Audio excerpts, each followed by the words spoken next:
ஜம்மு காஷ்மீர் தீவிரவாத தாக்குதலுக்கு லஷ்கர்-இ-தொய்பாவின் நிழல் அமைப்பு பொறுப்பேற்றுள்ளதாக தகவல். அந்த தீவிரவாதிகள் ஜாதியை கேட்கல, மொழியை கேட்கல, மாநிலத்தை கேட்கல, மதத்தை கேட்டு ஆணுறுப்பை காட்டச் சொல்லி இஸ்லாமியர் இல்லை என்று உறுதி செய்து தமிழர்கள் உட்பட 27 மற்ற மாநிலத்தவர்களை சுட்டுக் கொலை செய்த இஸ்லாமிய தீவிரவாதிகள்.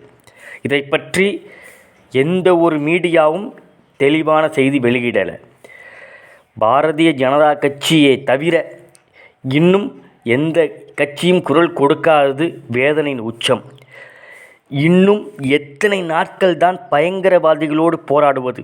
அவர்கள் வந்து என் கணவரிடம் பெயரை என்ன என கேட்டார்கள். அவர் பெயரை சொன்னதும் தலையிலே சுட்டார்கள்.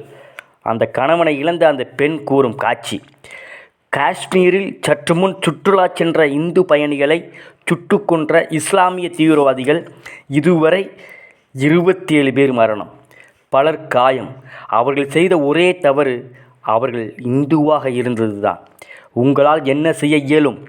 அவன் சாதாரண முஸ்லிமா இல்லை தீவிரவாதியா என எப்படி கண்டுபிடிப்பீர்கள்?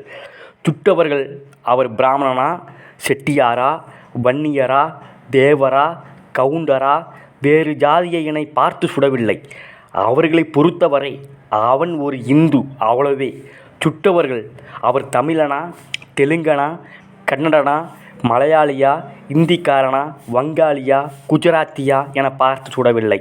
அவர்களை பொறுத்தவரை அவன் ஒரு இந்து, அவ்வளவே. நம் பகையாளி நம்மை ஒரு இந்துவாக மட்டுமே பார்க்கிறான். அந்த பகையாளிக்கு உதவும் அனைத்து களவாணிகளும் நம்மை இந்துவாக மட்டுமே பார்க்கிறான். ஆனால் நாம் மட்டும் அதை உணர்ந்து விடக்கூடாது என திட்டம் போட்டு செயல்படுகின்றான்.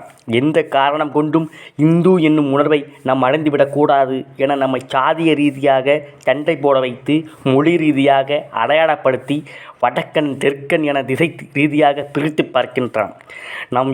நம் எதிரிக்கு இதற்காக துணை போகிறான். நம்மோடு இருக்கும் துரோகி என்று இதை அனைத்து இந்துக்களும் உணர்கின்றோமோ அன்று மட்டுமே இந்த நாடு விழித்து கொள்ளும்.